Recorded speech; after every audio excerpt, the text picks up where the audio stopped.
community. Pete Kane here. We have a wonderful event for you here at Grace Church. I want you to kind of think about, you're going to hear from 12 speakers today. 12 speakers who bring unique and beautiful impact. They're going to bring you messages, and I want you to think about, is this somebody that could be a hero in your journey? Life is a journey. We go sideways, we go up, we go down, we get stuck. You're going to hear from people who are going to help you to keep moving forward. And we want you to have a vibrant life, have an abundant life, but sometimes wherever that journey is, it can take you in a spot where you need help.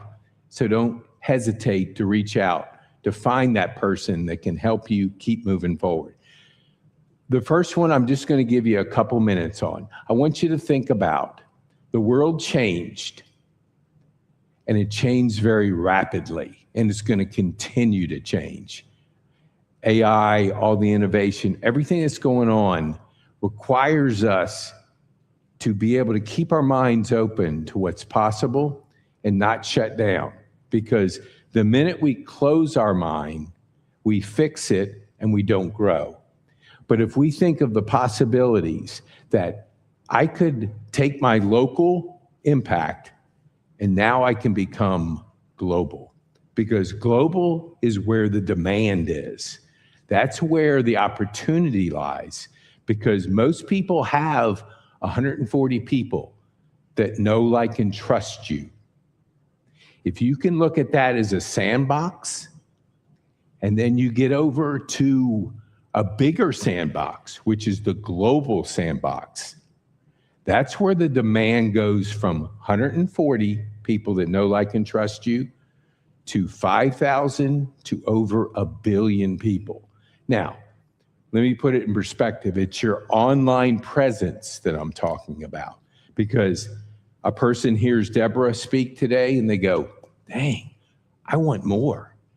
And if they go online to want more and that you pique their interest, if you allow them to go on a journey with you, then the numbers and the demand goes through the ceiling. So that's why we want people that are listening today and out there in the community is think global, because the world is global. Now, our first speaker, and I want just to recap. So I want you to learn, grow, connect, and be in a community. We all know the importance of being together. Together we're better. By ourselves is a train wreck. So your community means something. And you're going to hear from several Rotarians today. We're in community. We are here for several people that go to church here. We're in community on Sunday. Find your community, find your tribe, reach out to them, be a part of it. Work the journey with people, not by yourself.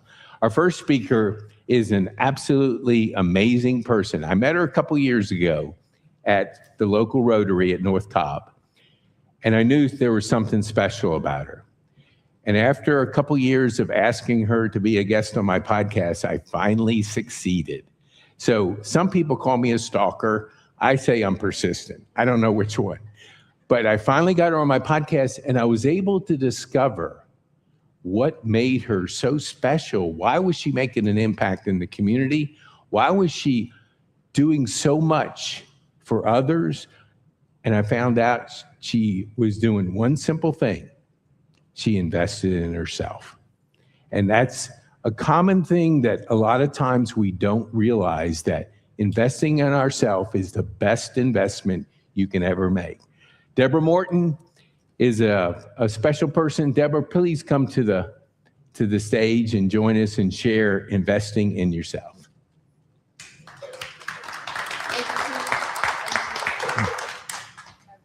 Sound here? Yes. Just okay. Thank you for having me today. How many people, raise your hands if you used your GPS to get here today? That's right. I use my GPS to go everywhere in Atlanta because Atlanta traffic is no joke.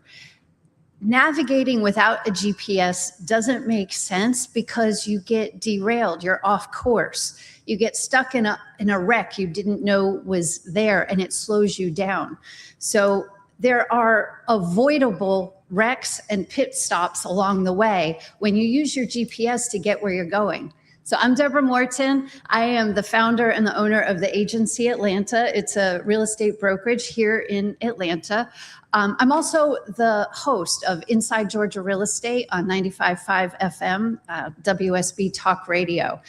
So my mission is to shine a light in my community.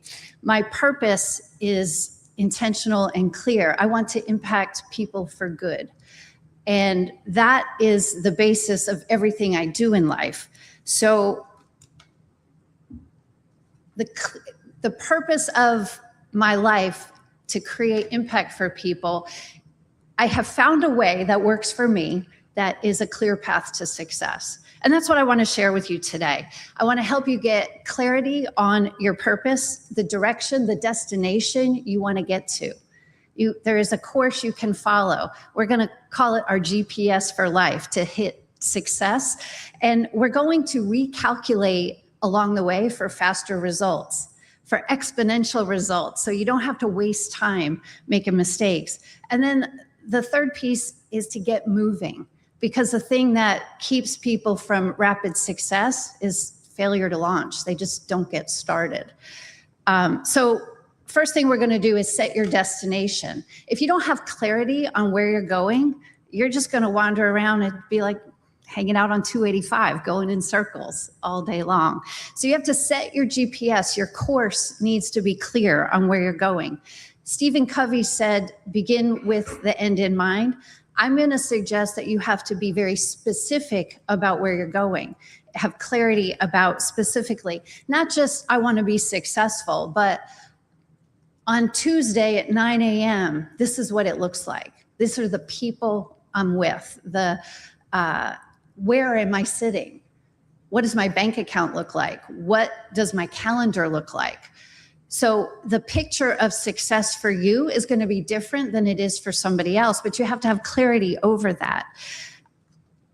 If you don't know where you're going, you can't get there.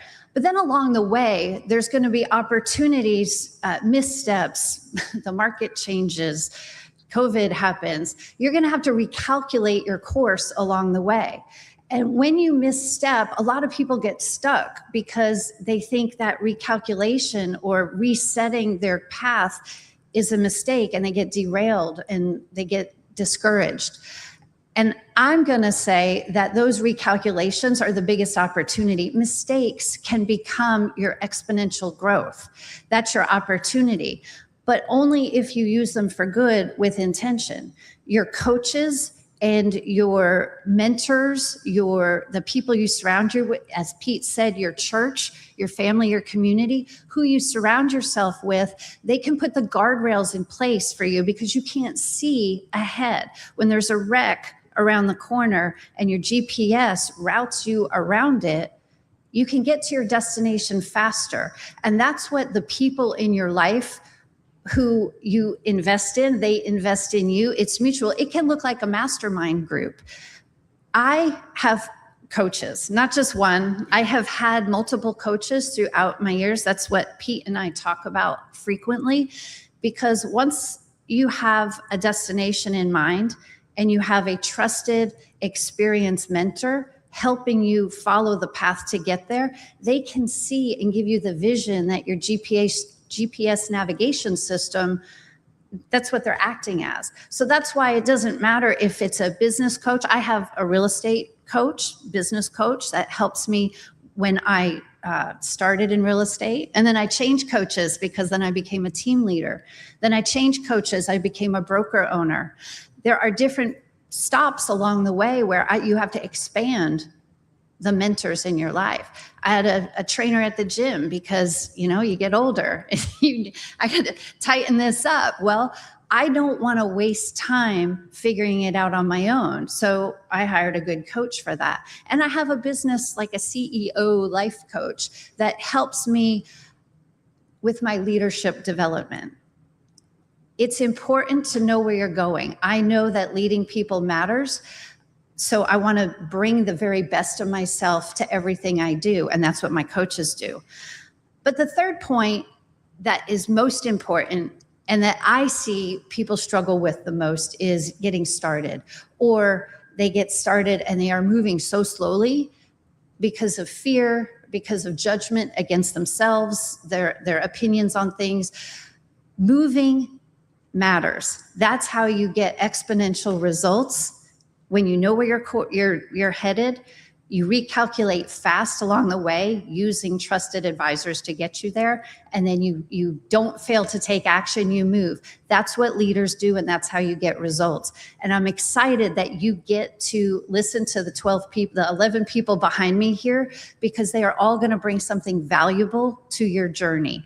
Your first step is done. You showed up, you made a decision. So welcome to the party. Let's get going, set your destination, and get moving.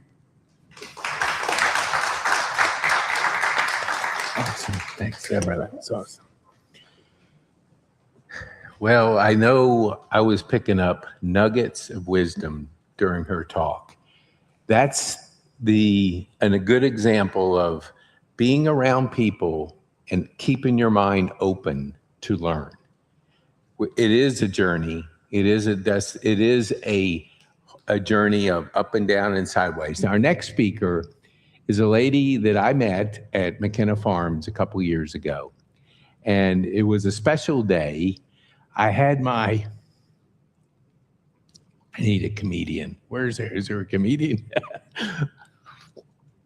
I had my 3 granddaughters, and we were going to McKenna Farms. And it was a special day that we were with each other. And I met Xana because she had brought her extended family, her farm, from South Georgia to McKenna Farms. And my oldest, which was 12, I think she wanted to take home the paca because she loved the animals. They wanted to go back. I'd go out. They said, "Can we go back to the animals?" And the one thing that stuck out besides the special time with my granddaughters, there was a boy, he had to be at least maybe 7, and he had a chicken in his arms, and he was carrying it around the area where they were set up. He had the biggest grin on his face I've ever seen in my life. He was so happy to have that chicken in his hand. And that's kind of what Xana brings to people, is happiness. She's going to talk about how important it is to know your superpowers and lean into your superpowers. Susanna, would you please join us on the stage? Probably came the longest too. Thank you. Okay. Thank you. I'm so grateful to be here today. Last time I was here, I shared that we moved this whole crew from Montana a couple years ago. But today I am just grateful to be here and share a little bit of my heart with you around what I endearingly call our 3 superpowers. Okay. Anyway, what I endearingly call our 3 superpowers. And no, you don't need a cape to use them, which is incredible. They're actually available to each and every one of us. And these are things that I have learned by interacting with the ranch that I now call Thrive Ranch. And the first one is grounding. We as humans were meant to be connecting with nature, out getting that electrical exchange with Earth. And as our pace gets a lot faster these days, we have overstimulation, screen time. It's so important to take time to get outside and reconnect with the simple things that really are the big things. Our nervous system is just going bananas all the time. If you can take a few minutes every day to step outside, ideally barefoot, wiggle your toes in some grass or some dirt, even cement, it will do amazing things for you, from reducing cortisol to reducing inflammation to reducing just stress overall, and really help us regulate our nervous system. In addition to that, just mind, body, spirit. That's a big part of my heart around our experiences at Thrive Ranch. Prayer, meditation, breath work, whatever that is for you, taking time to set your day right will shift how you navigate your days. A unique way that I invite people to experience this out at our ranch is through our Highland cows. They regulate their temperature through their horns. So a really cool way for people to experience that electrical exchange that's so powerful for us is to actually touch their horns, and you'll feel they're warm to the touch. And even with our shoes on, you will get that electrical exchange, which again, simple thing that's so incredibly good for you. The second superpower that is highly overrated these days is personal responsibility. I know, crazy concept, right? In a day when everybody has a label for everything, and while those may be valid, we give up our power when we choose to be a victim of whatever circumstances might come our way. Around the ranch, we like to say, so what, now what? Life is going to happen, the good, the hard, everything in between. Now what is always where our power lies. And that doesn't invalidate the hard things that might have happened to us that are beyond our control. But the only way to take our power back from whatever maybe victimized us in the first place is to choose our now what powerfully. What that looks like at the ranch is, there's poop. There is a lot of it, and it's everywhere. It's our responsibility not to step in it. And when we do, well, it's our responsibility to figure out our now what, right? This morning, I had a really big curveball, a now what. I heard this big kaboom. And with all this rain, a ginormous oak fell on our barn and smashed it to smithereens this morning. And I chose to still be here because that is my now what. Everyone's okay. That's what matters. And I will figure out the rest when I get home today. So personal responsibility. Another key element of personal responsibility is being intentional about cultivating a life that we love. I'm so inspired by everything around the ranch every day. We have a lot of buckets around there. So when folks come out, I invite them to fill their buckets with intention. We have a dream bucket. It's a place to put our goals and our intentions and our dreams. I give space for people to dream again. It's so important to be doing things that light us up. So when you come out there, it's your responsibility to breathe a little deeper and consider what it is that lights you up and add to your dream bucket. The second bucket that we have is our let it go bucket. Because like I said, life happens, poop happens, let it go. What's done is done. The barn is crushed right now. I can't undo it, but I can choose my now what. So I'm gonna let it go and I'm gonna move on with what I can control today. It's simple, but it's powerful to do these things with intention, metaphorically or physically. And the last bucket, but certainly not the least important, is our gratitude bucket, excuse me, which takes me into our third superpower, which is gratitude. The way that I see it is that there is always something to be grateful for. On our hard days, it's most important to stop and look around and notice the things that we still have to be grateful for. I call them the glimmers. In my most challenging seasons, when I took time to write down or just evaluate the things I had to be thankful for, it would shift me back to this really incredible space, right back to that grounding space, right? It's our responsibility to cultivate a life we love and to make a ripple in this world. And gratitude is one powerful superpower that can help us really harness that. What we appreciate, appreciates. And so that is my invitation to each of you guys today, is to leave here today harnessing even just one of these superpowers with intention. It will shift your life. But if you harness all three, it will transform your life. And you know what? Empowered people empower people. As I was driving out here today, dealing with what I was dealing with this morning, I looked up and a rainbow was across the sky. And it was just right at the moment I was talking to God for a little guidance to speak to you today and to navigate all that I have to navigate. And it was my little God wink and reminder that we can change the world one heart at a time with these simple things that have big impact. So embrace your superpowers with me. Thank you.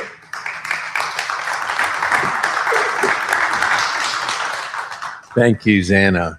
You know, when I found out she came from Montana, I met another person that'll be on the program a little bit later. And I'm thinking, two beautiful ladies from Montana, do they not have anybody else? And it's so good. I'm so glad you moved to Atlanta so we could have a chance to meet you, meet your extended family, and be with you. Thanks for that, Xana. That was very well said, and I appreciate you being here and coming from so far away to be here. We do have a gift for you. It's a Happy Heart Journal. You came the farthest. You bring happiness to people, so we want to provide you with this. Thank you so much. You're welcome. All right, our next speaker, a special kind of guy. You know how Xana talked about, and I think Deborah talked about superheroes. And we all want kind of people in our life that we can call when we need them. And our next guest had a chance to have the co-working space in Kennesaw where he was helping small businesses get going and grow. And he stepped away for a bunch of years, not a bunch of years, 4 years, and he came back a second time. There's a person that did this that's running our country. We tend to get wisdom when we step away. We tend to look at things differently, and we come back with a better plan. We come back with a better mindset. Dave is the owner of Desktop Co-working Space. He's in a national real estate firm, and he's a person that when you want to exchange ideas with, you want Dave on your team. Dave, thank you so much for being here. Engaging business growth.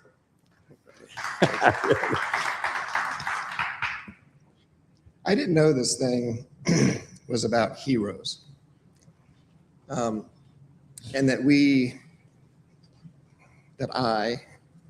Pete is so good about building people up.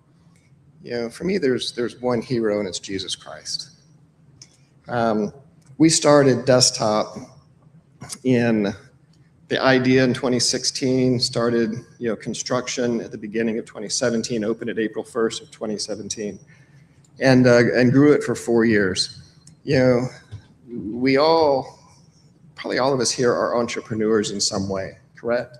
Show of hands. If you're an entrepreneur, it's the excitement phase. You've got an idea. For us, I just needed space. I outgrew my office. We needed space. I didn't need 10,000 square feet. I didn't need to take an old CVS pharmacy and convert it into a real estate office. I needed 2,500 square feet, but I love that location. And I believe it was God's idea to take and turn it into my offices for our real estate companies, for us to then turn the rest of the space into a coffee shop, which originally was the Kennesaw Coffee Company and now is the Local Dough. And then to have a co-working space where we could provide a place to let people start, grow them up, and then move them out. Because you eventually outgrow our space. We can't keep people there forever. So, that's kind of the story of Desktop. We grew it for 4 years. And I lived there for 6 to 7 days a week for 4 years.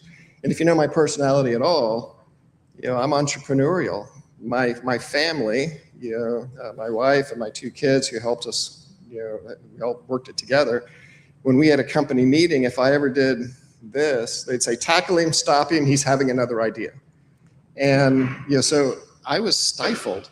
So we got 4 years in, we grew it to about as much revenue as we thought we could get. And so I licensed it to my coffee shop guy. And we stepped away for 4 years.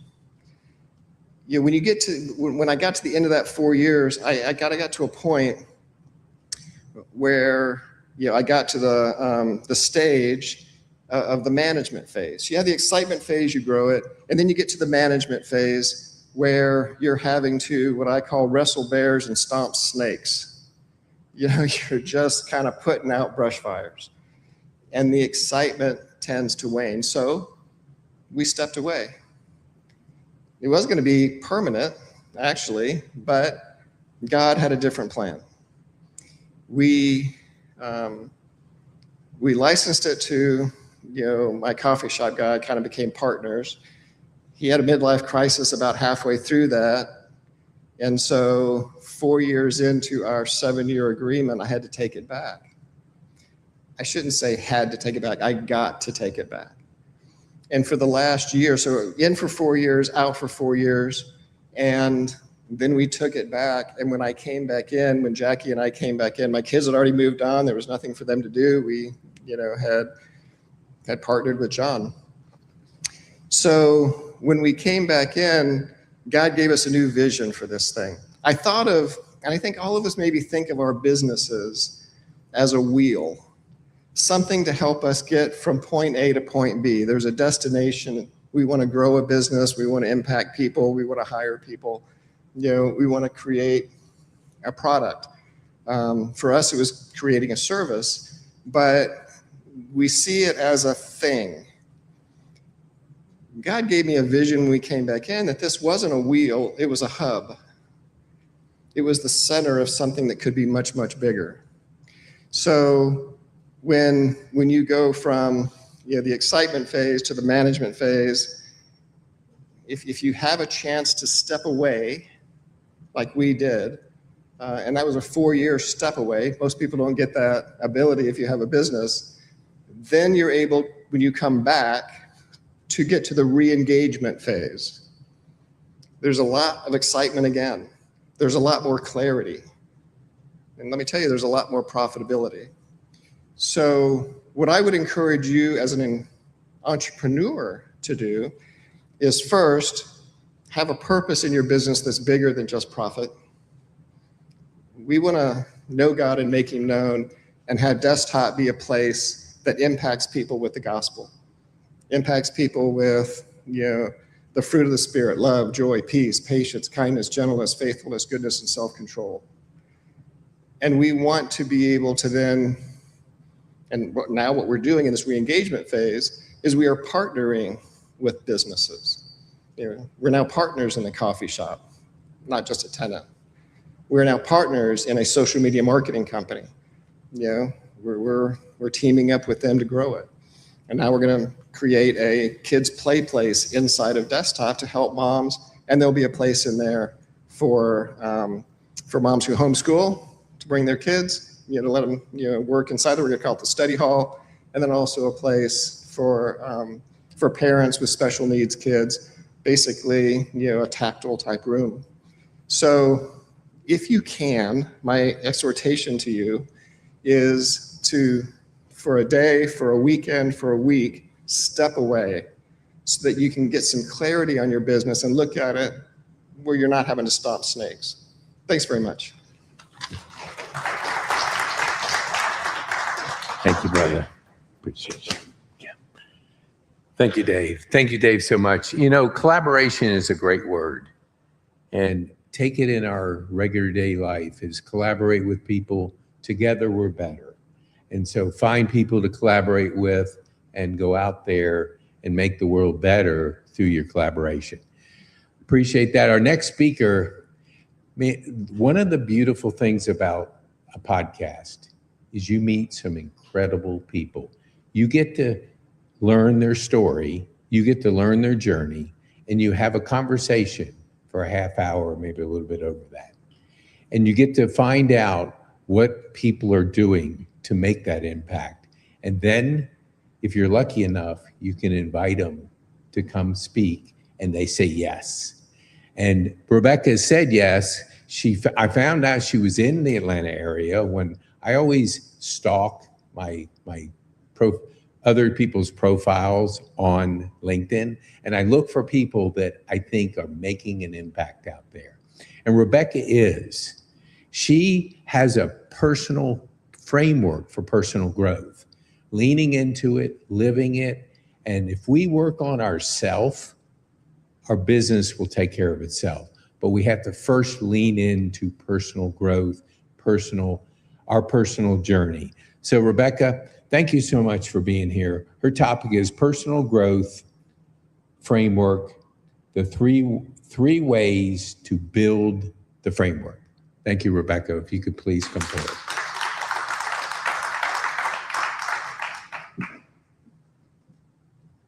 I know so many of you walk through here. Anybody walk through a back door, front door, side door? We all walk through a door. But what is important when it comes to a door? The frame. What happens when the frame is not strong or is rotten? The doors falls off, and you have to look for the carpenter or somebody to rebuild it. And this is why I came up with the 3 framework, the most important framework for your personal growth. And what does it tell you? Because it's something that I've applied for myself in the last 5 years.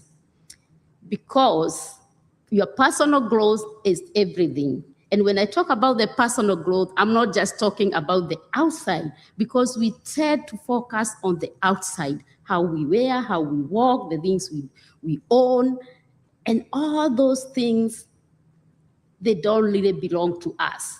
They can vanish anytime. The personal growth I'm talking about is the inner growth, your spiritual growth, your mindset, your physical. Those things that nobody else cannot see, nobody else cannot identify except yourself and your God. And that's why I came, and thanks so much, Pete, for giving me this opportunity. I'm very grateful, and I thank you for everything. I focus on guiding people individually, especially women, to have that framework in their life. Because as a woman, we carry so much burden, not just because of what's going on around us, but it's because of what we grew up with, and we come with it, and we tend to give it to others, either our family, our co-worker, even in the management, and it show up in a different way. And then we start blaming others. You start blaming your husband, your spouse, or your kids, your friends, your managers, and everything else that is around you. And the first framework that I'm going to talk about today is about healing, the healing what drains you. What is that thing that drains you inside? Because most of the time is when you see people reacting, it's not because of what you have done, is because of what is draining themselves, so they tend to take on to yourself. So this framework, if you don't do the healing of your inner work, your past trauma, your present that is affecting you, your growth does not appear or does not grow to what God intended you to be. Because remember, when God created earth, he created you as a unique person with his own image, and he intended good for you. There was nothing that was created to happen for the bad. It was for the good, because you are created in his image. So your internal, it changes because of the influence. So you have to take care of that drains you. Either you have to let it go, you have to release it. That is one thing. You have to heal what drains you, that part of you that drains, your body internally. And the next work, you have to work on what to feed your mind and your spirit. And let me tell you, when it comes to mind, everything is about your mind. It is about your mind. What you feed your mind and your spirit, that's what comes out to the other people out there. So you have to be careful what you are reading, what you watch, what you surround with, because that's what your mind is feeding into. If it is negativity, guess what? You give negative to the people. If it is positive energy that you are feeding on, guess what? You give the positive energy that attracts what you are looking for. Because you cannot feed something that you are not admiring or you are desiring to have. So you have to choose. It's a choice as an individual to feed yourself with what you want in life. It's not the other people to decide what you want. So your mindset is very important when it comes to your growth. And very much everything is about your mindset. Everything, even in business, is mindset. So personal growth is like just the same way, the business. You are the business. You are on your business. You are the CEO of your own personal life. So you need to take care of that. That's the second one. The third one is keep up showing consistently. Let me tell you, the first thing that makes most people fail, either is in business, either is whatever you want to do in the outside life, is the consistency of what you want. The small habits, how you do them, how you show up, how many times you do, it produces the outcome. Because the outcome is the income. And how you do it, the discipline of being consistent on those small habits, that's how you are going to grow.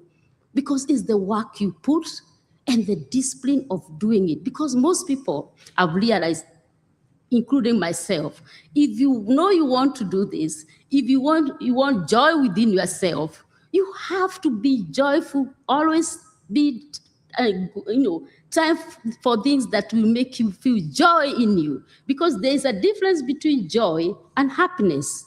Happiness is the things that we own, like I said. But the joy within yourself, you have to be consistently looking for things that will make you feel joyful. Because the joy of the Lord is that keeps us. That tells you have to be feeding yourself with things that will make you grow. And consistently every day, put effort. And you don't have to do much, because people think that you have to do much, especially now we are living on social media. When you go on Facebook, my friend is doing this, let me try this. Don't try something that is not working for you. Don't try something that is not working for you. Find something that you know you can do consistently and do it well. Because it's not how much you are doing it, it's how many times you are practicing it. If it's prayer, pray. Pray. It doesn't have to be a big prayer. Just pray consistently to see the results of the prayer, because we give up because we think we are not praying a long prayer. No. If it is believing in God, believe in God, even when things are not happening consistently, even when you're in the struggle, because personal growth is not linear. There is time that you fail, but failure is part of the success. So you have to consistent wake up. The consistency is the way you wake up when you fall. You wake up, pick up your step. If like she said, there's the breath work that you are doing. If it is the physical that you are doing, and you had planned, you be to the gym for 5 days and you don't do it, don't worry. Next week, go to the gym or buy some item, put them in the house, pick them up. But consistently, you are doing something in your body. If it is the people you are surrounding with, consistently pay attention to the people surrounding you. Because, like I said, if the wood is rotten, the door will fall off. If your friends are rotten, and excuse me for that, guess what? You'll be the same. So you have to consistently choose even your friends for your personal growth. So everything that you do, you have to pay attention and be aware. If you decide this boundary, don't put boundaries today, and tomorrow you break the boundary. Guess what? You already let in something that you didn't want. So you have to consistently remind yourself how to put those boundaries. You have to be consistently reflecting. How did I do last week? How did I do this morning? Did I pray about this? Did I believe about this? Did I do this the way I wanted? Because it will make you feel differently. It makes you feel differently when you are reflecting on what you are doing for your personal growth. And you have to be very disciplined about it. And don't give up. Don't give up, because most of the time we do give up as we go on this personal growth, because it is challenging. It feels isolating. But you are not isolated, because you are working on yourself. You are not working on the others. Because many are called, but few will walk with you.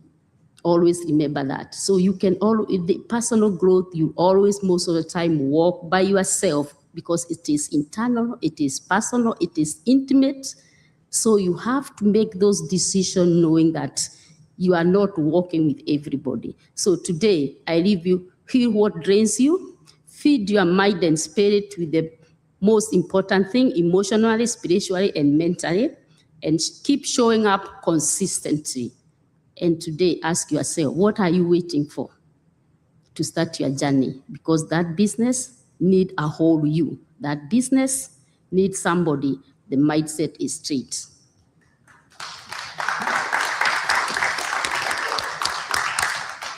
Thank you, Rebecca. I love hearing your message each time. I love what you bring to us. And it's appropriate to have a commercial break before I introduce our next speaker. So Growth Day is a program that I got introduced a couple years back, 3-4 years. And it's my way of taking a mental shower each day. We take physical showers to clean ourselves, but how often do we take the mental showers to put those thoughts to keep an open growth mindset? So you can go to petekane.me/growth day. If you want to try it for 7 days, you can experience what a mental shower of personal growth can be like. All right, our next speaker, a gentleman I met at it was an event for the Army Rangers, helping him transition from a successful high-level military life into civilian life. And I first met his wife, who was there serving. She introduced me to Terry, and we've had a good relationship, a good friendship since then. He is a fellow Rotarian. He's out there serving. But I wanted to bring one thing to you. It happened about a year ago. I went to my high school reunion, and everybody was asking me, Pete, when are you going to retire? And I said one thing: never. I'm just getting started. And so when we retire, it's an opportunity to do something different, something that we've always wanted to do, something that will challenge us. Terry was faced with that, and he went through a phase in his life where he got derailed a couple times, but he kept going forward. He found hypnosis as a way to get him through the muck. As he did that, he decided, I'm going to give back. I'm going to give people that helped me through it, and I want to give back and make an impact on that mindset, because we all get stuck. It's not staying. We don't want to stay there. We want to get forward. So Terry, thank you so much for being here. He's going to talk about mindset, meaning, and choice. Thank you, Terry. Yeah, Pete is right. I went through that situation, went from the corporate world. I retired abruptly, made a mistake by not having a plan to retire to something. And I really went through a change in my life where I really wanted to try to figure out what did I want to be versus what I'd been expected to be once I got into the corporate meat grinder, basically. So yeah, hypnosis has helped me significantly. It helped me in my life. My wife will tell you that I'm a completely different person, a better person, I should say, than I was before. Much more at ease, much more relaxed, easy to get along with, don't get upset about things easily, that kind of thing. So I want to talk about that today. Where basically, I have a question for you. Have you ever noticed how two people can experience the exact same situation and walk away with completely different emotional experiences? One person may see opportunity. The other person sees risk. One person sees or receives feedback, and another sees it as criticism. With memories from the past, emotional trauma, authority figures, things like that, all creating situations in your mind where you form these thoughts about things where it may not necessarily be true. It is simply your perception. These repetitive thoughts create belief, and that belief fuels your identity. Before you actually understand the internal conversation that's going on in your mind, that's shaping that belief. You know, many thoughts become powerful, not because they are true, but because they are repeated. Repetition is really kind of the enemy of the thoughts, especially negative thoughts in your mind, because you build scenarios that may not be true. The interesting part is that these repeated thoughts rarely stay isolated as thoughts.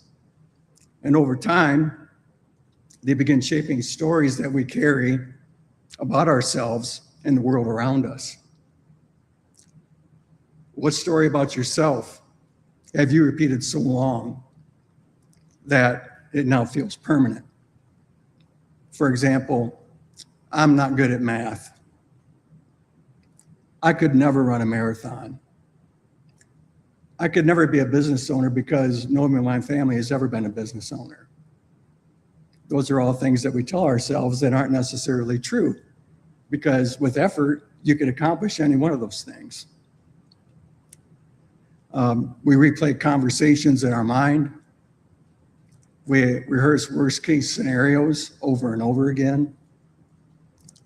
We talk ourselves out of opportunities because we think, I could never accomplish that because that's not something I've ever done before. So, two people may experience criticism.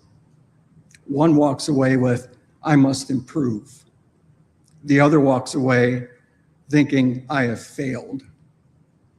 It's all about perception.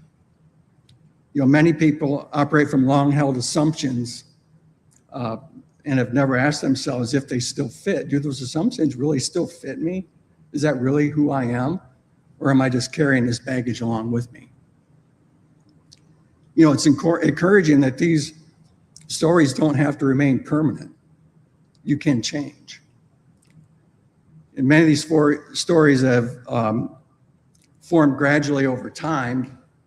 It raises an important question, is what becomes possible when we stop treating old thoughts and beliefs as permanent truth? When do we go in and review these things and think, that's really not me. That's where I was. I was believing these things, and it really wasn't me because I've been conditioned to believe those things. Understanding our thoughts creates options leading to choices. And once we embrace the premise of that change, once that's possible, it opens doors to how we explore or respond moving forward. Choice is recognizing that we have influence over the meaning and perspective we continue reinforcing. We question whether a thought is objectively true or if it's just familiar. We do these thoughts and these observations still deserve authority in our life. This doesn't mean that every circumstance becomes easy or every thought instantly disappears, but it does mean we have more influence over our internal direction than we have come to believe. Mindset is the ongoing relationship we have with our thoughts, perceptions, and choices. Meaningful change begins not by becoming someone new, but by becoming more aware of what has been shaping us all along and choosing to improve our quality of life. Martha Washington once said, so we're talking about 250 years ago or so, she said, I've learned from experience that the greater part of our happiness or misery depends upon our disposition and not upon our circumstances. So I have a business, a hypnosis business that I've opened. It's Essentia, Mindset Evolution. And what I do is I use meaningful conversations to understand what's happening in your life and the changes that you want to make. And then I use neuro-linguistic programming tools and techniques and hypnosis to help you go from where you currently are and where you want to be. I help you to make yourself the best version of yourself. Thank you.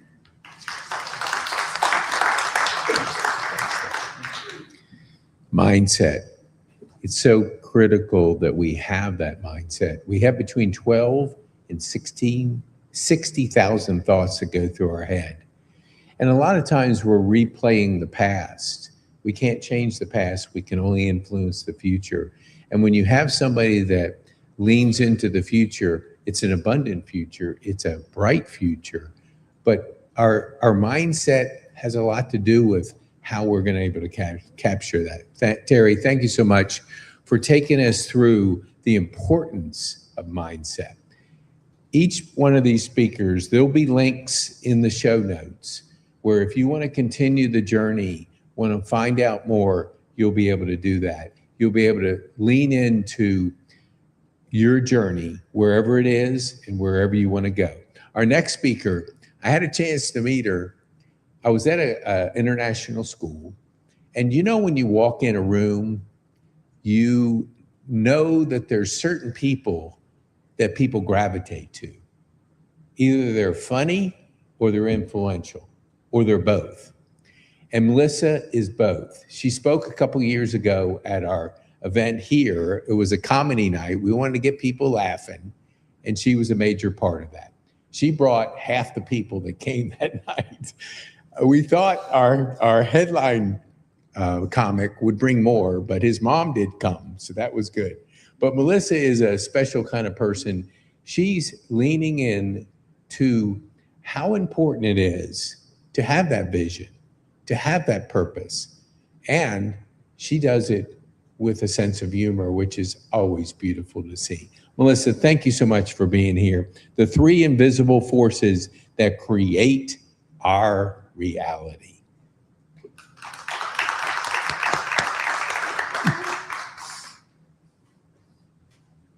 Awesome. Good. Good. Thank you so much. Hello, everyone. How are you? Doing well? That's good. Thank you so much for having me. I really should not have been as surprised as I was that Pete would have put together a group of such dynamic speakers. You guys have all done such an incredible job, and I'm more nervous because of that. So thank you. Today, I would like to ask you, have you ever looked at your life, been at a point where you said, who am I and what am I doing here? That was me about a year ago. I've had many different avenues and interests and potentials that I've followed, and I've really enjoyed it, and I've gotten a lot of satisfaction and meaningful experiences. But a year ago, I said, I'm not a marketer. I'm not a comedian. I mean, I am, but that's not who I am. Who am I, and how can I help other people to remember who they are too? So earlier today, Deborah talked about the importance of a GPS system and knowing where you want to go and how are you going to get there. Xana told us about our superpowers, and I love the idea, where is she? I love the idea of a dream bucket. I think it's so important to just not forget, what do we feel called to do? Dave said, eventually we're going to outgrow our space. Where are we going? Where are we going when we are no longer feeling like we fit inside this box, even if it's a box that we created for ourselves? And then Pete told us about taking a mental shower. And so today I want to kind of put all of that together to talk to you guys about the importance of creating a vision and knowing where you're going and having a daily reminder of how you're going to get there. So one of the ways that I've done that in my life is for about 20 years is I've created vision boards. Now, I don't know, can you guys raise your hand and tell me if you ever created a vision board or been in a vision board workshop? Great. Can you also keep your hands up if you've seen some of the things that you've put on that vision board actually manifest in your life? Yes. So one of the ways that that works is that it's not just woo-woo, right? It's not just like cutting out pictures in a magazine and going, I would like a red Corvette, or I would like this. And fine if you do, because like we live in a world where there are material things and material things bring us joy. But one of the thing that it brings us is joy, right? We're looking for the way that we want to feel, right? And so whenever we take a vision and we put it out in the forefront and we have it and we're looking at it, we're activating a system in our brain that's called the reticular activating system. And what that does, if you've ever, I'm trying to think, my son, he's gonna turn 16. He wants a Dodge Charger. Okay. a Dodge Charger. I don't know if you guys think 16-year-olds and Dodge Chargers go together, but now we see them everywhere. There's my car, Mom. There's my car. Not in December. That is not your car. But that's what you do. You call the attention forward and you start to see the things that you've put into your vision. So, and the way that happens is you're just like making a lighthouse and going, I would really like this. I brought my vision board. And another thing that the vision board does is it helps you just remember who you are and what are the things that make you you and how do you want to go forward. So I facilitate vision board workshops. That's what I'm doing now. And the reason that I thought workshops are so important is that not only does it give us a space to create the vision board, but it gives us that opportunity and that permission to actually put it out there, take it from being a thought or an idea. I think we've heard that. Everything's a thought before it's a thing. And then we start speaking it. And at these vision board workshops, they are so incredibly beautiful because I sit there while everyone else is creating, helping if they need it, but they don't really. We just need time and space. And I hear all the positivity just flowing through the room. They're talking about hope. They're talking about things that are beautiful, things that light them up. And it just is a place to just speak over your life the direction where you feel like it's called to take. Yeah, I have 30 seconds left. Look at me. I didn't even think I was going to fill all the time. Okay, but we're going to finish it. Sorry. So the other important thing is that our mindset is so important. I know Terry was talking about it. And if we are holding on to a thought that is not serving us, right? We can create a vision that's negative and then you start seeing a lot of bad things happening in your life. And it's not because you're a victim, it's just what you're focusing on. And so if you can rewire your brain by the thoughts that you choose to have, and if you can have a mental image to remind you about where you want to go, then you are back in the power. I don't know. That wasn't what I was going to say. Okay. Well, I'm almost done. A vision is important because it helps you for who you want to become, how you want to feel, and for the life you want to create. Thank you.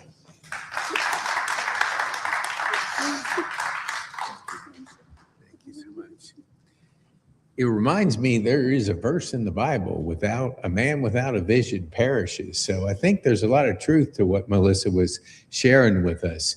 And I think when we look at our life, it is important to have an idea and to visually put it out there because we do seeing is believing. So putting that in place is a wonderful thing to have that vision board. I know when I talked to Melissa, it kind of rekindled mine. I've had vision boards, but it was kind of like, I've got to get back to be more intentional about updating my vision board. So thank you, Melissa. Thank you so much for sharing. Our next speaker is a gentleman I met a few years ago, and he's written one more book than I have. He's written 4. So he's inspired me to keep writing books. But this person is that typical person that comes to retirement and says, what's the next chapter going to look like? Somebody invited him to a Rotary meeting. He didn't have time when he was building his career to set aside that time to be there and serve. Well, not only did he jump in, he started serving another purpose in his life, more impact than he probably signed up for. He's in a leadership position with our Rotary. He runs a consulting business. He's written 4 books. He's traveling to Topay next month. So he is all over the place. So nobody can accuse him of playing too much golf because a lot of my friends are retired and playing golf and they're getting bored. And I think you got to find your journey, find your next journey. And he's found it serving in our local Rotary and around the country and around the world. So Buck, thank you so much for being here. And we appreciate you sharing with us some words on more than a mindset, a lifetime of impact. Thank you. Thank you, Peter. Well, I got to make sure I get the timer down right here. So here's the deal.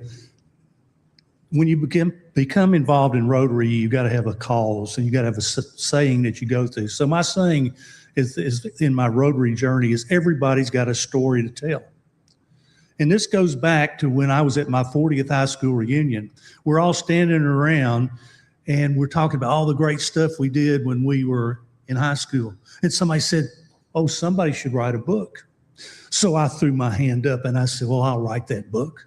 Now, I'm the most least likely person to ever write a book. I barely got through English classes, but nonetheless, I said, that's a great idea. Well, there was a lot of alcohol involved in that, but nonetheless, I went home and forgot about it. 2 years later, I'm giving a presentation in Las Vegas to a bunch of sales guys. I'm talking to them about sales and sales management. And I got through, I sat down. This lady comes up and sits down next to me and she says, you can make a living doing that. I said, what are you talking about? Oh, you can talk. You got the eye contact. You got the sense of humor, but you got to write a book. I said, what do I need to write a book for? Well, you write a book, you have credibility. So I've written 5 books, Pete. By the way, you're one behind. Because I believe everybody's got a story to tell. And everybody's got a story to tell. And that's one of the reasons I started writing books, because I wanted to tell the story about high school football. I want to tell the story about sales and sales management. And I've told other stories since then, because everybody's got a story to tell. And you need to tell those stories so they keep going forward. They're not forgotten. So when I got ready to retire from corporate America, I traveled all over the world. I worked for construction companies. We made construction products. And one of the products we made, I was transferred to California to run a division out there. And we were the largest producer of stucco in California. You've been to California, you know that's a lot of stucco, right? So I'm retired. My kids take me out to dinner. My middle son, who's kind of a wisecracker, he says, well, what's a washed up stucco salesman going to do for the rest of his life? So about 3 months later, I was playing golf. I'm riding around with a guy and he says, you ever thought about being in Rotary? I said, well, not really. I know what Rotary is a little bit, but tell me more. So he went and told me more and he invited me to a meeting. I went to the meeting and I said, you know, I kind of like this. It's different people here. I'm hearing some stuff I've never heard before. I'm making connections and they're doing stuff in the community. So I went back the next week and then I decided, well, maybe I'll go visit a few other of these Rotary clubs. So in about 4 weeks, I decided to join Rotary. So I got involved with Rotary, and you're involved in the community. They do community service projects. You meet people. Well, about a year later, I got a call from the president. He says, we'd like you to be the president. I said, wait a minute, you got the wrong call. Number one, I just joined the club. Number two, I'm too old. Oh, no, you're not too old. Well, anyway, I joined Rotary. I have continued that journey. I have the opportunity of meeting people all over the world. And so what does Rotary do for you? It's a place where you can make an impact. You can make an impact in your community. You can make an impact in the world. And I'll give you a good example. The North Cobb Club, which Pete's a part of and several of you out here are part of, 15 years ago, you had a concept. And that concept was, we're going to have a barbecue. We're going to cook some barbecue out here, and we're going to have a couple people come out, and we'll raise a little money because we'll sell plates of this stuff, and it'll be okay. 16 years later, there's 10,000 people going to that event called Smoke on the Lake that's held up here in Ackworth. They are a part of that community because not only is Rotary doing it, the community of Ackworth's doing it. The people are coming. They're not just Rotarians.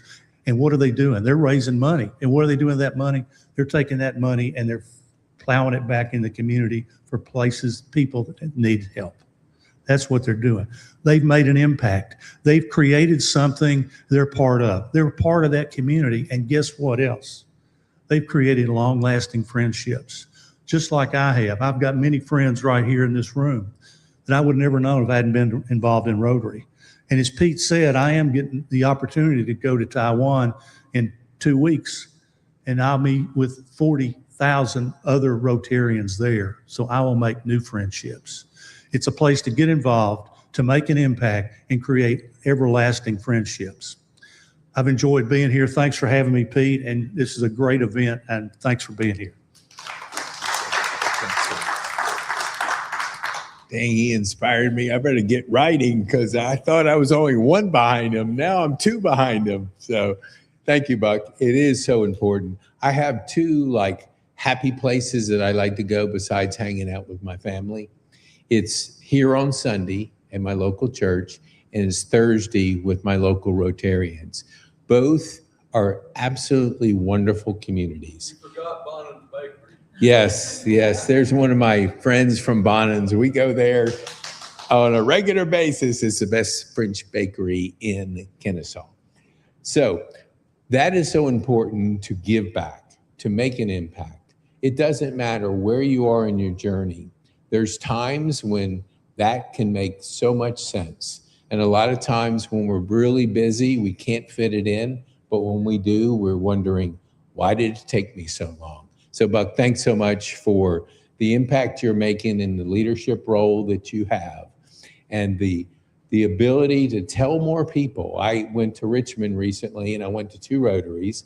One was kind of a flashback to Rotary 25 years ago, and one was a more up-to-date Rotary. 2 different places, but both people making an impact. Find your place in it wherever you live, and you'll be surprised how much being involved in the community and giving back to in the community can fill your heart and develop some incredible friendships. So thanks, Buck.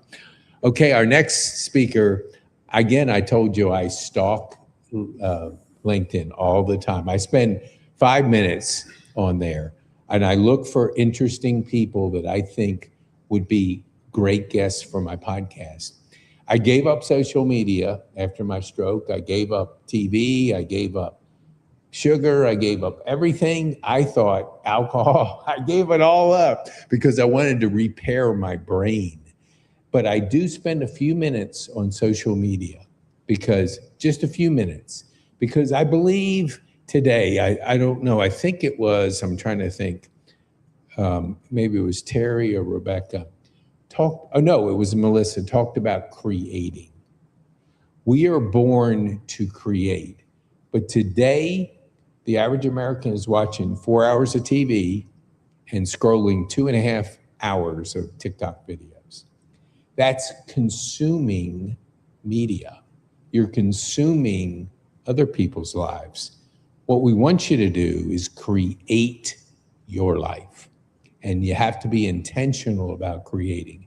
And Shakira, when I had her on my podcast, I got a chance to learn her story, her journey. Here's a person that took her story, flipped it around, and made her life of giving back, of making an impact, helping others get through situations in your life. You can go through life and you can be bitter or you can be better. She chose to be better. And Shakira, the journey of becoming you. Would you please join us on the stage and share with us your valuable message that we have today?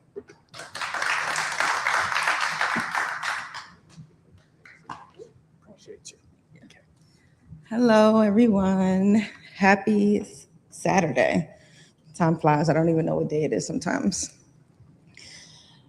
Well, thank you, Pete. And so like Pete said, my name is Shakira Ford. I am a licensed clinical therapist and the founder of Georgia Sky Counseling.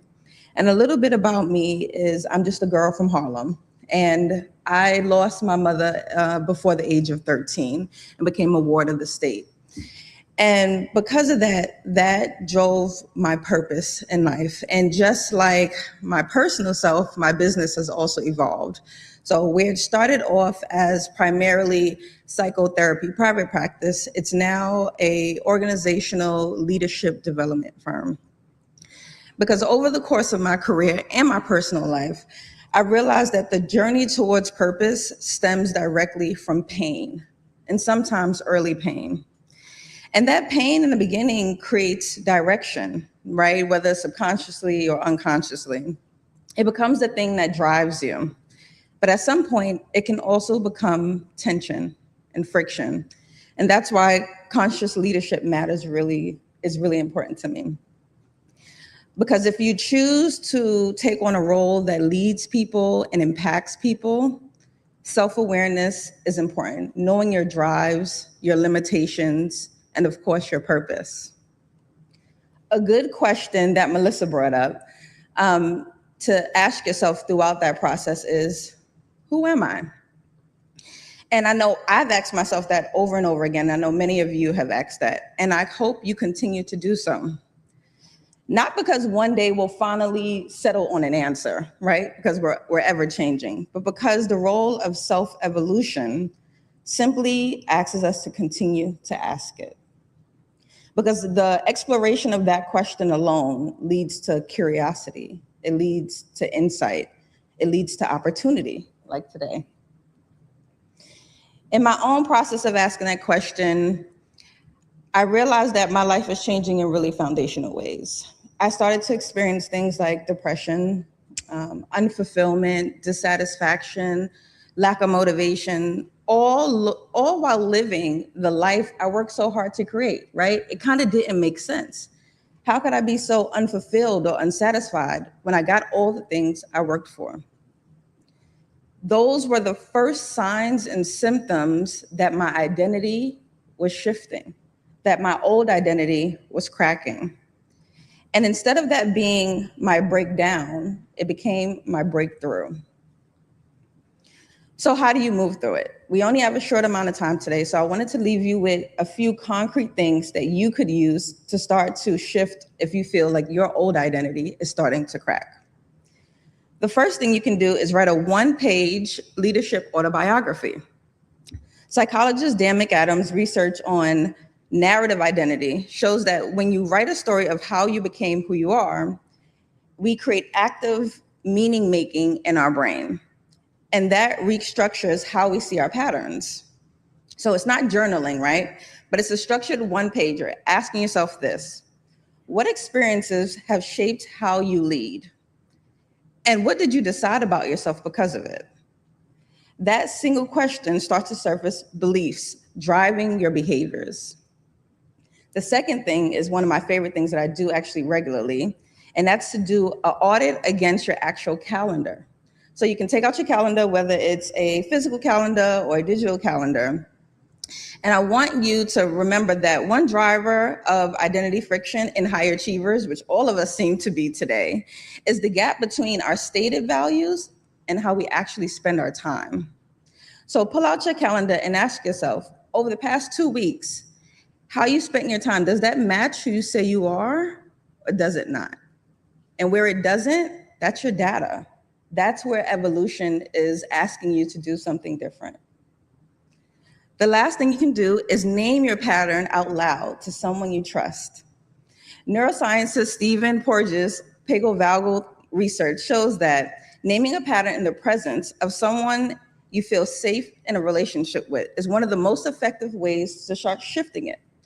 So think about whatever pattern you experience when you feel unsafe as a leader. I know for me, sometimes it could be avoidance, people pleasing, or my favorite, overworking, right? Oh, I didn't do too much today, so I'll do 30 things tomorrow.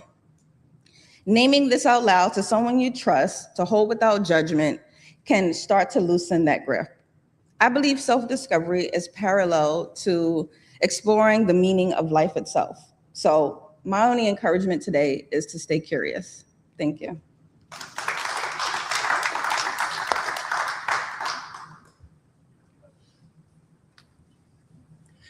So powerful. I heard somebody say, besides Shakira, about stay curious. And I thought about 4 years ago when I embarked on starting a podcast is I never realized how that muscle develops, that's curiosity muscle. I think it has a lot to do with when you approach life with curiosity and you ask good questions, the answers can be pretty impactful. So thank you so much for sharing with us. It's so important to be curious, to lean into your self-discovery, and to be the person. And even with people who hear the word purpose a lot, keep leaning into your purpose. It changes from year to year, and you never know that second term, that purpose can change. So thank you so much. I see one of our speakers is not here, so we're going to go up the calendar to our next speaker. I had a chance to, as I'm looking on LinkedIn, I'm looking for people, his profile did stand out quite a bit. And when I had the pleasure and the opportunity to have him on my podcast, I've had him on twice, and I got a chance to know him even better the second time. He spent a career in Lowe's, and when you go from corporate to entrepreneurial, it's a different mindset. It's a completely different mindset. I know we were talking the other day, Christine was talking, and we were talking about that transition, because in corporate, you get a paycheck, whether you create any value that week or not. If you're not creating value in your business, the market doesn't pay you. But I looked on his profile, and he started a roofing company. And in that roofing journey, he had 230 five-star reviews. Now, roofing, if you all are familiar with that industry, it does attract some of our not so good characters. So it's hard when you're putting yourself out there, the perception you have to break through. You have to over-deliver. You have to always be focused on the customer, because those reviews tell you a lot about your reputation online. I was enjoyed having him on my podcast. He's a person that's making an impact out there, and he's out there delivering value for his team and his business. So Brad, thank you so much for being here, coming all the way down from Alpharetta, Georgia. We love it. So Brad, thank you so much for being here.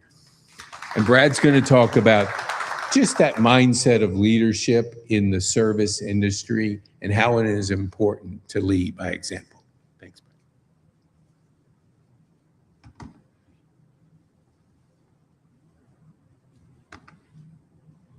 Good morning. So the next thing that I'm about to say, let it sink in. So architecture or planning without effort is just theory. And then effort without architecture or planning, well, that's just chaos. And I think to be successful in business, you have to be able to do both. You have to be able to have architecture and then effort. So the fact of the matter is most companies, they operate by the seat of their pants at first, especially small businesses, right? I think we can all relate to that at some point. And they hit a ceiling, or what we call a founder bottleneck, because their effort gets stifled because they don't have systems, they don't have processes. And so my notes are telling me to build credibility. So my name is Brad Strawbridge, and I'm the founder and CEO of Capital City Roofing. We're one of the fastest growing roofing organizations in the Southeast. I'm also co-founder and CEO of a technology company called BuilderLink, where we have built the infrastructure and the systems and processes for contractors. And I am really excited to talk to you about some actionable things that you can take away from here and implement in your business. This is universal to business. It's not just for roofing companies.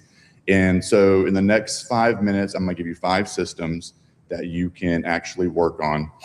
And you know, we talked about it, I mentioned it just a moment ago about the founder bottleneck.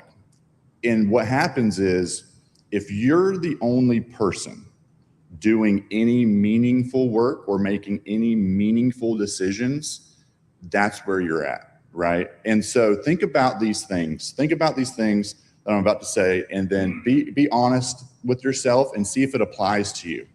So are you the one that approves everything? Does your team wait for instructions, or do they intuitively know how to handle situations? Are they empowered to handle situations? Information, where is the information? Is it live in your head? Is that the only place the information is? Is it written down? Do you have it systemized? Do you have checklists? Do you have SOPs? Do you have handoff documents? And KPIs, do you have them? Do you have a scorecard? Do you know where you're going? Does your team know where you're going? Are they clear? Do you talk about them every week? Can an outsider come into your business and ask a random member of your team, hey, what are your important KPIs? What's your number? What's the number you're tied to? What's the number you're held accountable for? And client experience. How do they feel? Is it different every time? Or is it consistent? And then think about Friday. Do you get bombarded with things that were occurring on Monday, but you don't know about it because you don't know about it, and your team might be afraid to tell you. So the five things we're going to talk about, they're so simple. And when I say them out loud, they sound too simple, but they're not. They're simple in theory, but they're very, very difficult in practice. And I'm going to talk about AI as well. So I'm a big advocate of AI. I think that using it responsibly is very, very crucial. So the first is lead intake. It's really important that you're able to respond to a lead in under 1 minute. Sales follow-up, conversion by stage, not just close rate. You have to track each bucket. Handoffs and SOPs. One source of truth, checklist, no exceptions. Customer communications. Communicate often, frequently, and before they communicate you. And then scorecard. Develop KPIs, solve issues, don't blame, and track the process. Now AI. So I'm going to talk about it practically. The first thing is keep humans in the loop. Don't let AI run amok, right? Have an intermediary. Use AI for speed and visibility. Never let AI replace judgment, and start with one workflow, master that workflow, and then move on. And I've got 10 seconds. So here is your 30-day plan. So this is what you'll do. Systems create consistency. Leadership creates accountability. AI supports both. It doesn't replace either. So scale with structure, not heroics. Week 1, name your 2 weakest bottlenecks. Week 2, fix just one handoff, just one. Week 3, install one KPI, just one. Week 4, pilot one AI workflow. Master that workflow and then create it all again. So my name is Brad Strawbridge. Thanks for letting me speak. If you want to learn more about what I'm up to, you can at bradstrawbridge.com, capitalcityroofing.net, or builderlink.com. Thank you so much.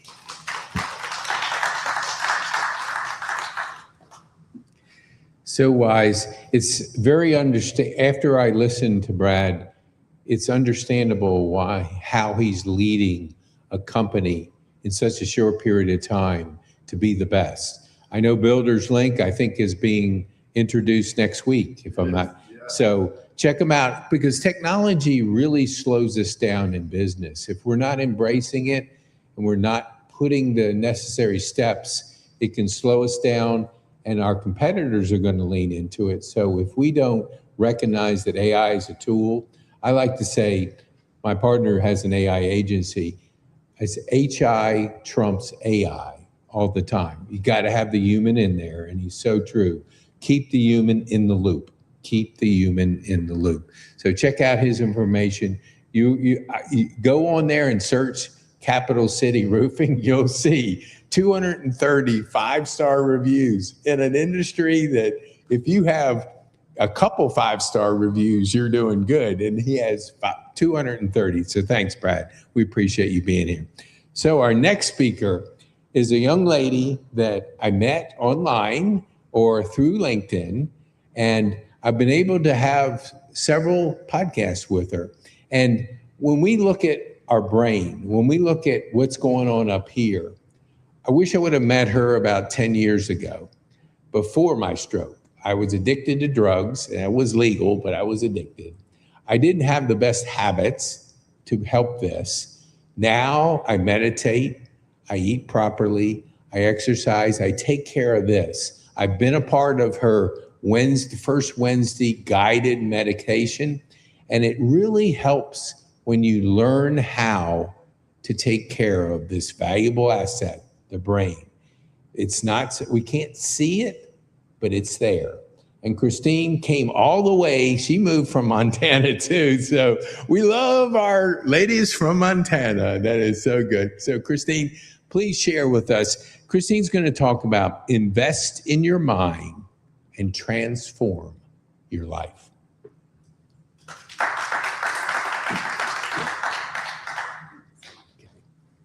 And anybody can bring water up too. I forgot to tell you that. Thanks, Christine. Tends to be a little dry. Thank you so much, Pete. You have an uncanny way of bringing great minds together. Just take a deep breath.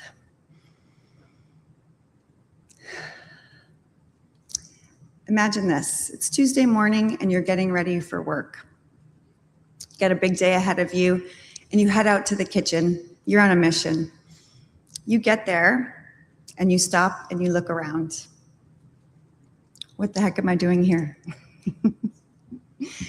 You've retraced your steps. You look at your phone, maybe your computer. I've even opened the refrigerator looking for answers. Maybe it comes back to you, maybe it doesn't.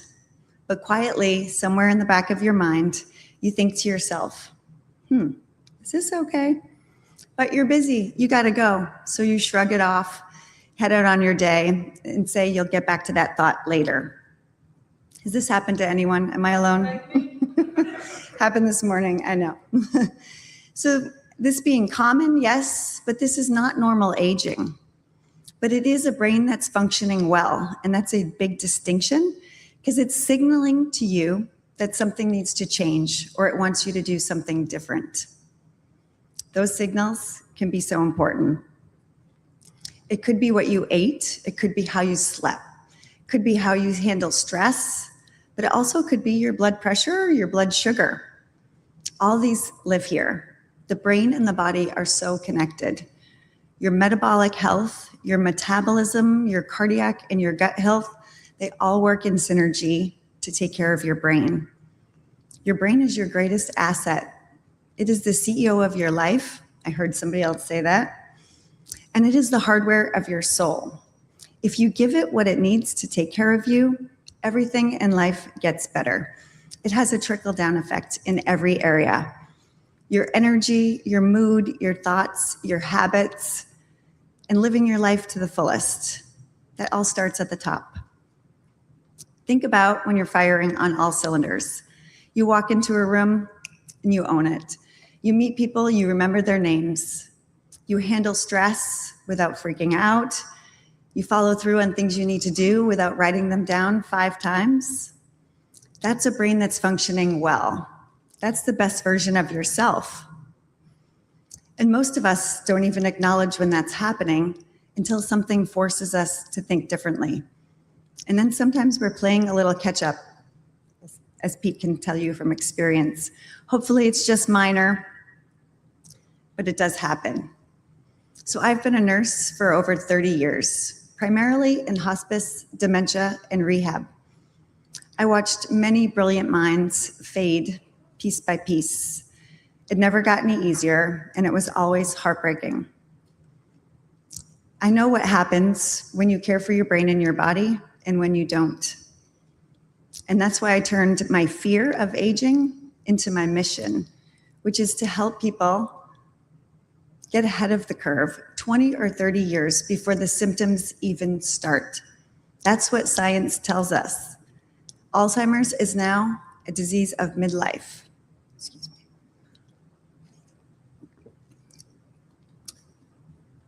That's big news, right? So 20 to 30 years ahead of time, the habits that you have today are going to affect your future.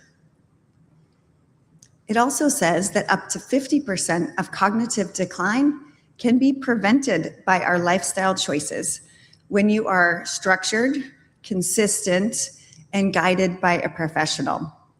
Those are big numbers, 50%, and that also takes into effect if you have genetic risk or family history. You can still choose lifestyle and have that 50% reduction in cognitive decline. That's a pretty big number. It gives me hope, but it also gives us all power. That's why I do the work that I do today as a holistic brain health coach. And here's what I want to tell you. You can fall in love with caring for your brain, and it doesn't have to be restrictive, white knuckle, based in fear and no fun. It's about the relationship that you have with yourself. How do you think about food? How do you move your body? How do you handle stress and sleep? How do you protect your mind when the noise of the world is constantly pulling at your attention. Those are not sacrifices. Those are investments. Just like your 401k, when you give your mind what it needs, everything gets better. Aging, it's not luck. It's not just genetics. It's intention. It's about thinking every day about the choices that you're making. And it's a simple question. Is this helping my brain or is this harming my brain?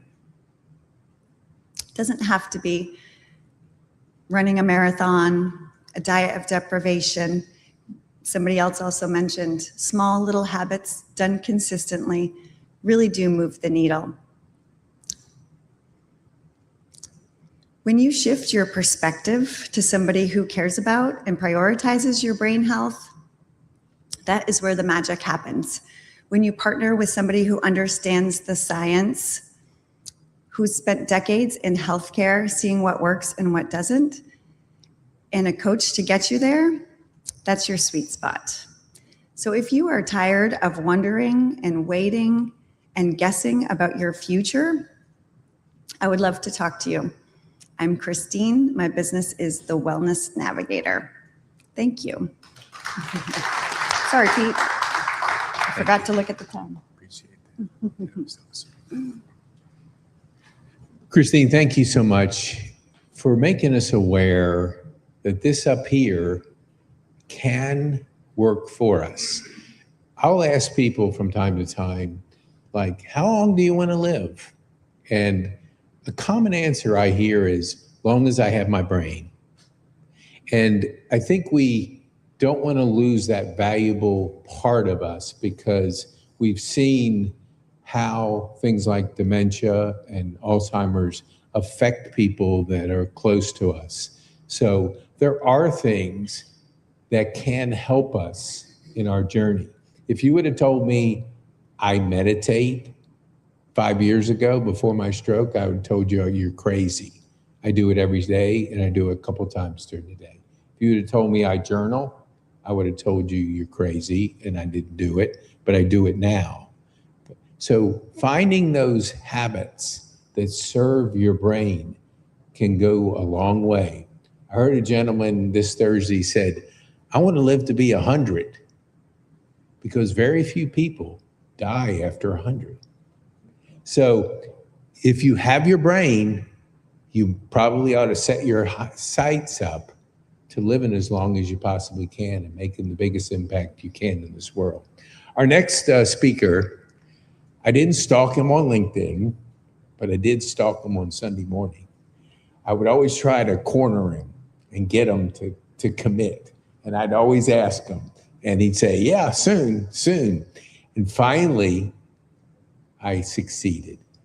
And his wife, Leah, and himself opened up a practice not too long ago in Woodstock. And when I had him on my podcast, he said a lot of really insightful things that I've had some good therapists and I've had some not so good therapists. And it's kind of like I've had some bad meals at restaurants and I've had some good meals. I don't stop eating out because I had a bad meal. And so the relationship you have with a therapist that can help you get through the muck. Again, we get 12 to 60,000 thoughts that go through our head.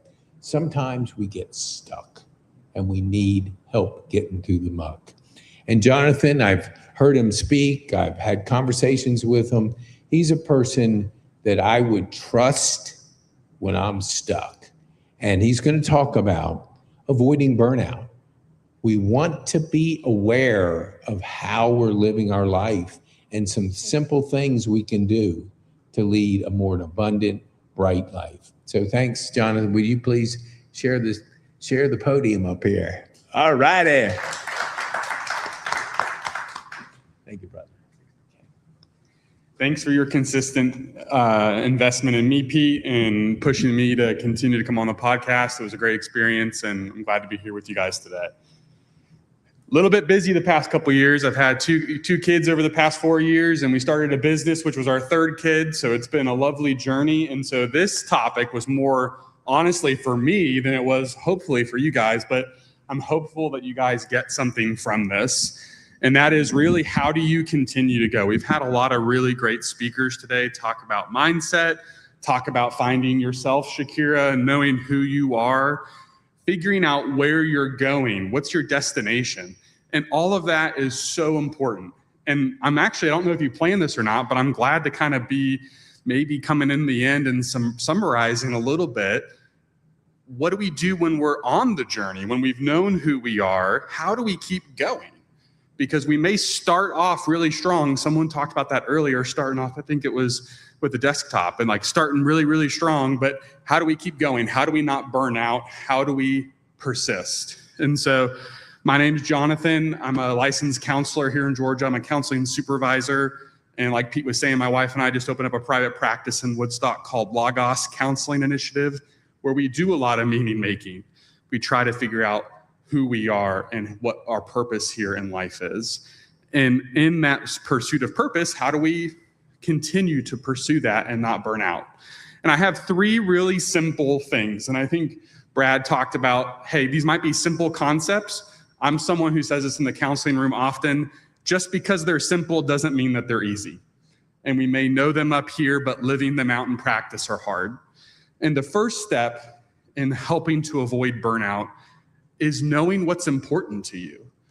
And I don't mean like, hey, what kind of activities do you like to do? Are you a Braves fan or are you not?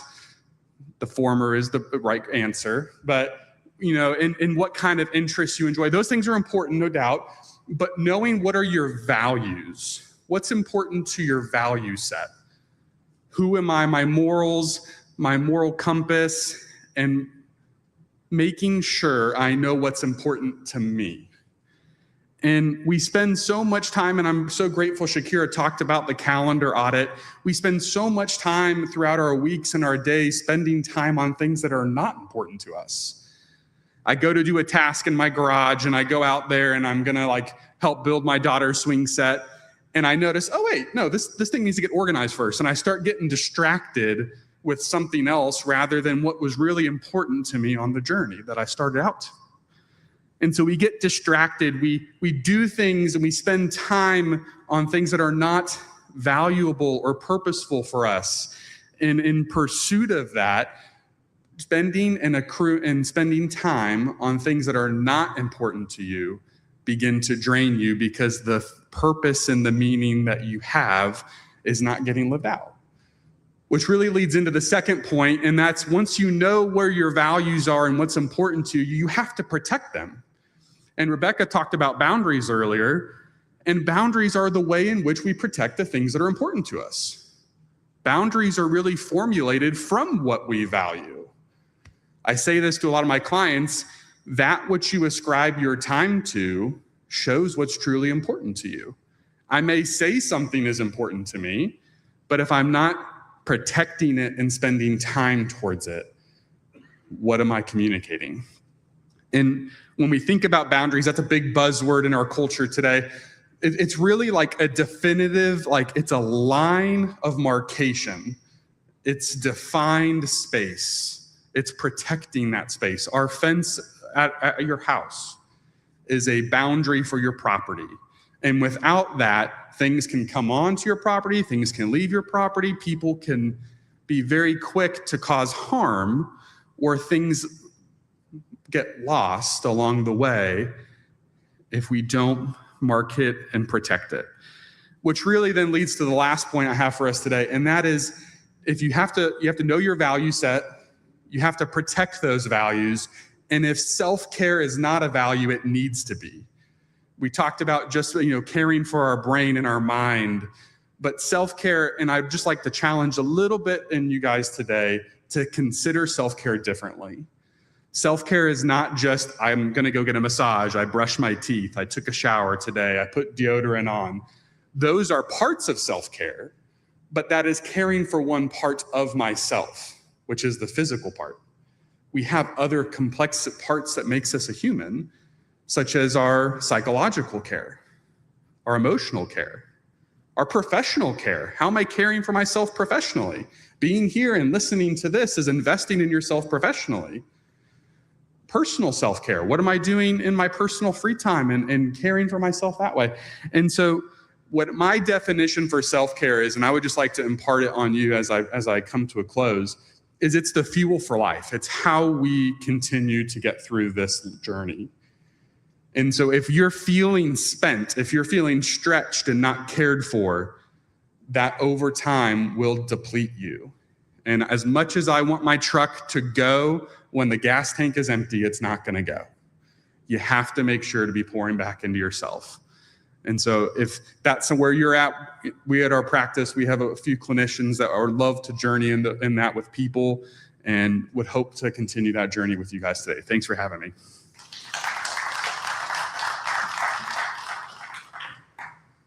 Thank you, Jonathan. Ooh, he's a little taller than I am. No, thank you so much for being here. I want to close with two things. First, thank our friends here at Grace Church for allowing us to be here. David Black is the campus pastor. We're here on Sunday morning at 10:30, and I won't be remiss to say that behind the scenes, there's always an individual who makes things happen, who just is seamless in delivering, in this case, technology. Kevin Bora, we want to thank you for being in the control center and making sure that everything runs smoothly. I promised him 3 live events. I won't do anything out of the ordinary, like invite somebody from around the country that we had to stream it in. So I said, I'll wait till the end of the year to do that. But Kevin is on the spot figuring things out. So if you need people to help you, he helps me in my home. He helps me with my business. He's my go-to person to really make sure that I'm not getting stuck in the technology. So the last thing, two things. I have two special people in the audience. We can't flash it to the audience, but I go on Wednesday to a special place, PT Solutions. I've been to 6 of them in my 4-year journey. So either I have a problem or something's up. But I found home when my friend Terry Eckhart said, man, Pete, he kept telling me, you got to go see Kara. You got to go see Kara. You got to go see Kara. And Terry's daughter is a marketing person for PT Solution. I thought it was biased. I said, oh yeah, Terry, you're just trying to help your daughter out. But until I couldn't get any results after 6 months, I called a friend, and that friend said, get back into therapy. And when I did get back and I got on Kara's calendar, I realized that I needed that. I needed that intensity. I needed that person to push and get me better than I was. And Faith is with her. I work with Faith on Wednesday too. So together, they're better. They're a wonderful organization. So thank you for everything you do in the therapy arena to help us get back some of the things we might have lost. My last talk is just to kind of plant a seed. I do the 4 human drivers. I like to speak to groups and associations because if we know these 4, which are meaningful purpose, and we all have to have purpose in our life, relationships and connections, which the quality of our life comes with the relationships we have, and personal growth. When you have those 3, you have something called aliveness. And in community, we're better. Whether it's Rotary, whether it's your church community, whatever it is, do it together. Together, we're better. The solo journey is not a good one. I tried it for a few times during my journey, and it wasn't a good result. So together, you're better. And thank you so much for being here, for taking the time. These are not paid speakers. I didn't sign. Oh, hold on. I have a person I totally missed. Is in the room. I wanted to bring him up. So George Nagoda is a special he's the hero we talked about. I was in a kind of a difficult situation late at night. It was 20 degrees. Things weren't working out with the person I hired to do a job. And I called George late at night and I said, George, I'm in trouble. I need your help. And he came through. He didn't wear a cape, but I swear he had an S on his chest because he flew in, took care of the issue. Now it rained like crazy this week. Not a drip of rain comes in the door. He's a guy that believes in community, believes in relationships, and gets results. And he's somebody that's making an impact at Water Medics in the community. George, thank you so much for being here. Sorry, bro. That's all right. Morning, George with Water Medics. We started our business 16 years ago, helping people with mold, water entry, asbestos. This morning, I was preparing to come here, and I got a panicking plumber on the phone. He said, "What are you doing?" I go, "I'm getting ready to go see Pete. I have a presentation ready." And he goes, "I need you over here right now." I'm like, "Well, that's my job, man." Pete, I had to go help him. I had to do it. We have a commercial building. A lady had water entering several places. She had roofing patched multiple times, and whoever she's been hiring to help her has not been doing a good service for her. They're taking her money, but she keeps having issues. Her tenants are not paying her, so I had to quickly grab my professionals around, go inspect this lady's property, and try to help her. And that's part of what we started as a business community, finding people who need our service, need our help, putting together a team of people who are service-oriented, God-oriented. That, you know, sometimes you have to drop what you're doing to help those in need. I've been building relationships around Atlanta for 15 years, 16 years. And golly, it's like a big family, Pete. You know, you have a lot of people who know they can call me, even if it's something I don't specialize in. We have a group of people here. That's why we build these communities around us, so we can help the community, keep everyone together. And results-wise, you know, I have, it's great listening to everyone speak. I have a young man that's been working with me.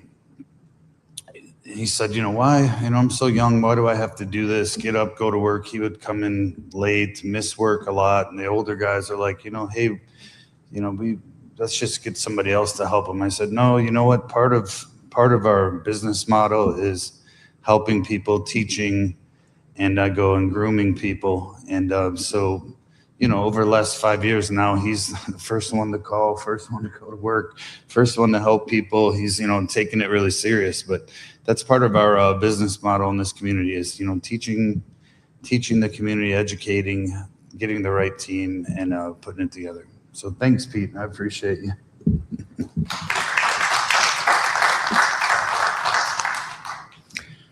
Yes, George gets results. And when his team was doing the project over at my house, I would ask him, "Hey, how do you like working for George?" And you know, when people are glowing and enjoy working with somebody, they communicate in a way that's authentic, and you know they have such respect and enjoy working. So when you're building a team, you want people on your team that you have that respect for. He does it because he respects others. He gets results. He's out there building community. And thank you so much, George, for being here. And yes, when your phone rings and people are in need, you do it. I mean, we adjusted slightly, and it doesn't matter, but thank you for taking care of those. I wouldn't be remiss if I didn't do a little bit of plug for our community referral magazine. What we try to do with our podcasts is we put groups together, communities together. We put it in where when you go to an event, a presentation to see your ideal client, you're bringing a team. When you can bring your team of referral partners, you're stronger as a team. So think about it. If that's something and you're out there and you want to investigate, we do global demand audits. which allows people a chance to see what's possible if they increase their demand and intentionally bring their referral partners together. Again, thanks so much for being here. I appreciate each one of you, the speakers that came here today to share their expertise, their impact, their knowledge with y'all. And I appreciate you being here to help our community grow. And if you want to serve in the community and Rotary, you want to know more about Rotary, we'll have a link in the show notes that you can, if you're not in this town and you want to find one in your local area, we can possibly help you. So thanks so much for being here. I appreciate each and every one of you. Oh, one more thing. I want to thank my friend Audley Knight. He's a Rotarian and he's an AV expert. And I just got some meta glasses, didn't know how to use them. And he said, I'll come and help you. That's the heart of people in Rotary. They'll come support you and help you when you don't know what the heck you're doing. So thanks, Audley. Appreciate you being here and doing the work. Thank you so much. I appreciate each and one of you.